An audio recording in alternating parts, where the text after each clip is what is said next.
6ix9ine will never be the same after this happened inside. It says here that he got apparently beat up by some group of guys and then he was taken to protective custody. Do you want to win any of these items on your screen? If so, be sure to watch the whole video, leave a like, and comment the hidden message. And with that being said, let's get right into the video. The case of the rapper 6ix9ine since his arrest in November of 2018 has been full of twists and turns, as well as reactions from a lot of people. And as we wait for the next step in this case, which may not be what you'd expect, we're gonna look at how 6ix9ine is being treated on the inside, and what really awaits him in the future. Be sure to like the video and subscribe to King Trending. Number 4. Getting safe behind bars. Say here, 6ix9ine has been transferred to a federal facility that is regularly used to house witnesses who cooperate with the Fed. Anyone who goes to prison has to deal with a lot of certain realities. And one of the biggest realities is that you're not safe in a prison, whether it be via yourself, the other inmates, or sometimes even the guards. There are threats all around you. And for a guy like 6ix9ine, this is even truer because he was associated with a major group in New York City called the Trey Nines. And as a major player in the New York underground, they naturally have rivals. But those rivals who were in prison weren't the only thing that 6ix9ine had to deal with. For as was revealed soon after the arrest of 6ix9ine, the Trey Nines wanted to put in a line to the rapper and make sure that he understood what the group meant. And they even gave orders to some of his own personal crew to put him in line, among other things. So with all these threats, he had to go and find a safe way to stay safe from all of them. Witness protection. The guy who has his name tattooed on his face. And so early on in his case, he asked via his lawyer to be put in a non-violent offenders ward of the prison. Because if he wasn't, he would be, and I'm quoting here, super violated. I personally think using that term justifies putting him in with the rest of the inmates. But I wasn't the judge in that case, and because the judge was sympathetic, he granted him that wish. And as for how 6ix9ine is doing over a half a year in prison, he seems to be holding up. To the best of our knowledge, he hasn't been in any major incidents, and according to eyewitnesses during the hearing of the trial, 6ix9ine seems to be physically okay. They had Tekashi come in and take the stand in this courthouse right here. And Tekashi looked good. He looked like he's been working out. The hair dye is worn out, so his hair color's back. And the braids aren't quite as tight or as though as they once was. But he looked good. He was responsive. It may seem like a small thing, but that account speaks to how 6ix9ine is treating himself on the inside. He's getting bulkier in order to make sure he has the strength to do something in case something bad goes down. Likewise, he's not so focused on his looks as he was on the outside because he knows that they literally don't count for anything down there. He still does them, but not like he did. That shows that he's trying to get adjusted to the life inside, which is good because it was the outside life that got him in trouble in the first place. Number 3. Living wild on the outside.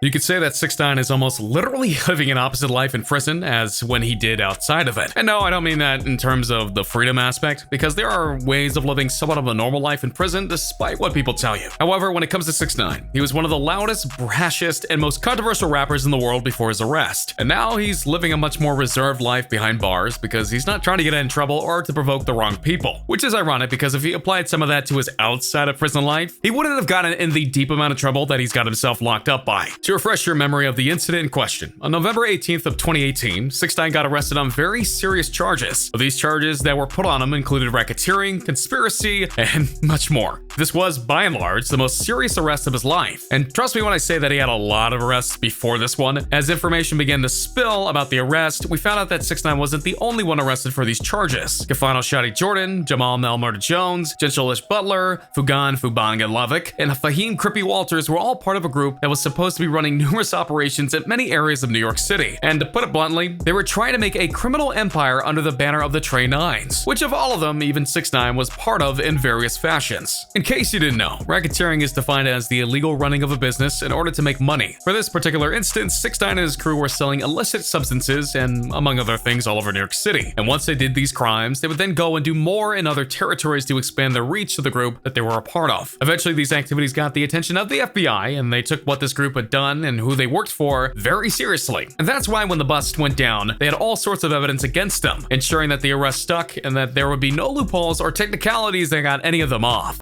Tekashi 6ix9ine, He's a popular rapper and a gang member who recently pled guilty to 9 felonies. 6ix9ine was also charged with carrying a firearm for the use of maintaining his illegal business. This is one of the conspiracy charges, for he was charged with the use of the item to scare off his competitors so that his business wouldn't be messed with. All in all, these were some very serious charges, and the FBI worked as hard to nail this crew with as many as they did, and the indictment that they got on them stuck, as you'll soon find out. Members and the associates of the enterprise promoted and celebrated the criminal conduct of the enterprise, namely narcotics distribution, acts involving violence, and the use of firearms in music and on social media. The indictment reads, the purpose of the enterprise included preserving and protecting the power, territory, and profits of the enterprise through acts involving taking out a rival and threats of violence. One of the ironies of this is that for a long time, 6ix9ine wasn't officially linked to the Trey Nines, and to be fair, he's long suspected of being with the group in some capacity, and many of his rap songs actually had links to the group itself, which helped push the word that he was with them. Yet no one really knew for sure, which made for the arrest being all the more shocking to those who felt that he was just bluffing, or trying to get things to go his way by street cred. But he was not bluffing, and as he would admit to the FBI, he had a very deep connection with them, and that resulted in him doing many things for him. So why did he tell these things to the FBI? Well, because he wanted to ensure his safety on the inside of prison, and to even have a chance of getting out of prison, 6ix9ine made a plea deal with the FBI. Number 2, pleading for help.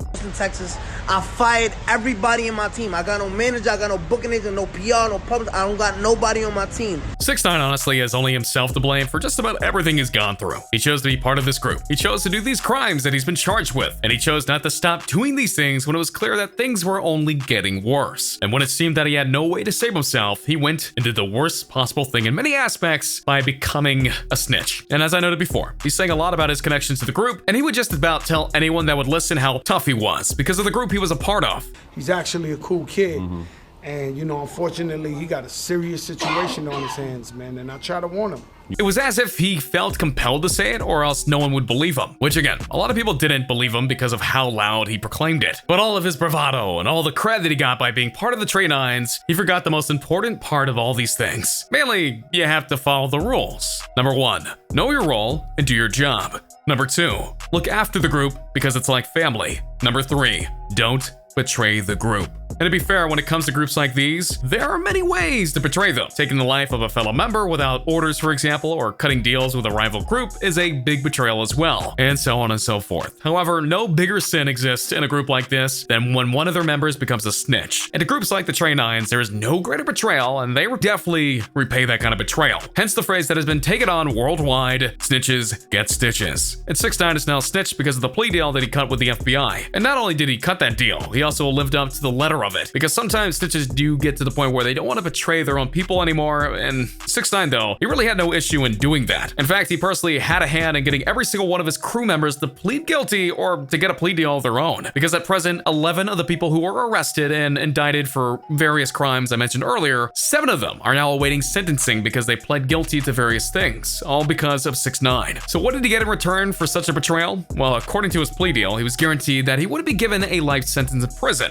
and he would then be considered for a much lesser sentence the more he helped the FBI, as well as other considerations depending on his immediate and long-standing future. So basically, he got the best plea deal he possibly could ever gotten, which is no doubt what the FBI was planning on when they approached 6ix9ine about this, because they likely could tell that despite all his gusto, he really wasn't a tough guy. He's not like the guy he boasted to be about. He's not as he proclaimed from the mountaintops, and he only lasted a few months in jail before signing that deal, showing that when push comes to shove, he buckled quickly. Number 1, you can't change what you did. I'll bring the officer's attention all crimes which he has committed, and that he shall commit no further crimes. Which brings us to where he is right now. As noted, over half of the defendants of the case, including 6ix9ine, have pleaded guilty to various accounts, and now we'll just have to wait and see if the others fold soon. The FBI has indicated that this is the case. It'll definitely affect 6ix9ine. According to his lawyers, because of 6ix9ine's ability to help get his former crew members convicted, they believe that he has fulfilled the letter of his plea deal in full, and thus should be released and awarded a time-served sentence. This would be another long line of lucky breaks for 6ix9ine should this even happen, and his team is actually quite confident that they can get this done by September. And so should this happen, it's a big win for 6ix9ine. But that doesn't mean he can just walk back into his old life of being a rapper. The whole rap community has been made aware that he's a snitch, and they're also aware of how much of a role he played in getting the others convicted. There are many rappers that are going to shun 6ix9ine should he get out of prison. Plus the Trey Nines aren't gonna really be happy about this while he's free, while their other more loyal members are rotting in jail. So yeah, payback may come. So in the end, 6ix9ine may have found a way to get out of jail, but at what price? So there you have it, a breakdown of what's going on inside the mind, body, and prison of 6ix9ine. So how long do you think 6ix9ine will remain behind bars? And of course, do you think he'll get an early release because of what he did? Or do you think he'll be forced to remain there because of the crimes that he did? Let me know in the comments down below. Be sure to subscribe, and I'll see you next time on King Trending. A simple reminder on how to enter our brand new giveaway. We will be giving away either an iPhone X Max, the new iPad mini, or a MacBook Pro. It's really your choice. So be sure to leave a like, comment the keyword, subscribe, and turn on notifications to enter the giveaway. It's really that simple. Go for it.